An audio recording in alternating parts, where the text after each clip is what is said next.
विपिन बाबू एक कवि थे जिन्हें दुनिया में सबसे ज्यादा सुंदर रचना महिलाएं ही लगती थीं।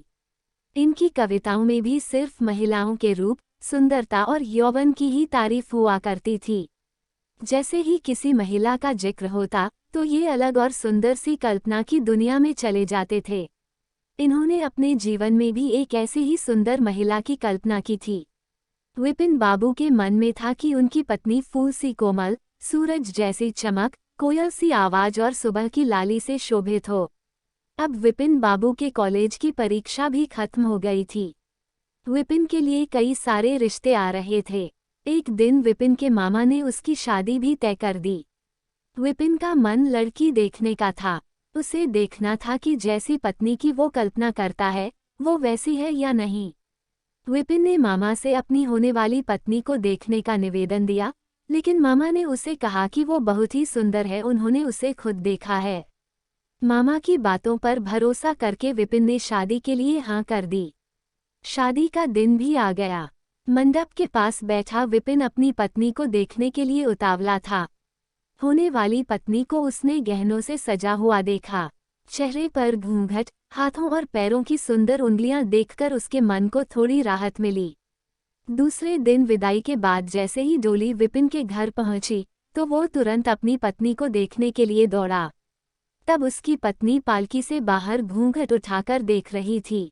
जैसे ही विपिन की निगाहें उस पर पड़ी उसे बहुत दुख हुआ। विपिन ने जैसी पत्नी के सपने देखे थे वो बिल्कुल भी वैसी नहीं थी। चौड़ा सा मुंह, चपटी नाक, फूले से गाल विपिन को बिल्कुल पसंद नहीं आए। रंग भले ही उजला था लेकिन उसके अलावा विपिन के सपनों की दुल्हन से वो एकदम अलग थी। विपिन की सारी खुशी गुम हो गई। उसे मामा पर काफी गुस्सा आया जिन्होंने लड़की की तारीफों के पुल बांधे थे। सबसे पहले उसने मामा से लड़ाई की, उसके बाद ससुराल वालों से और फिर अपने घर वालों से। विपिन के मन में हुआ कि इस महिला के साथ किस तरह से पूरा जीवन बिताऊंगा। इसके साथ पूरा जीवन मुझे कांटों भरा लगेगा। मैं सोच भी नहीं सकता कि ऐसी महिला से मेरी शादी हो गई है। मेरे क्या ख्वाब थे और क्या हो गया। भगवान को मेरे साथ ही ऐसा करना था। फिर उसके मन में हुआ कि शादी मैंने जबरदस्ती तो की नहीं थी। अब इस लड़की को क्या पता था कि पत्नी को लेकर मेरे क्या सपने थे। इसमें इसका क्या दोष है। इस सोच के बाद भी विपिन का दिल उसे स्वीकार करने को तैयार नहीं था।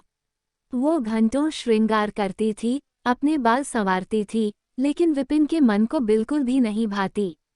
विपिन हरदम उससे दूर भागता था और उसकी पत्नी पूरे भाव के साथ उसकी सेवा करना चाहती थी। होते होते विपिन घर में पल भर भी नहीं टिकता था। जब भी विपिन की पत्नी आशा उससे कुछ बात करने की कोशिश करती वो उसे दो खरी खोटी सुना देता। विपिन रोज दोस्तों के साथ बाहर जाता और पत्नी घर में उसका इंतजार करती रह जाती। काफी दिनों के बाद जब विपिन घर खाना खाने के लिए आया तो आशा ने कहा कि आप मेरी वजह से घर में रहना ही छोड़ देंगे क्या। विपिन ने मुंह मोड़ते हुए जवाब दिया, घर में ही तो रहता हूँ, बस आजकल नौकरी ढूंढने के लिए ज्यादा दौड़ भाग करनी पड़ रही है।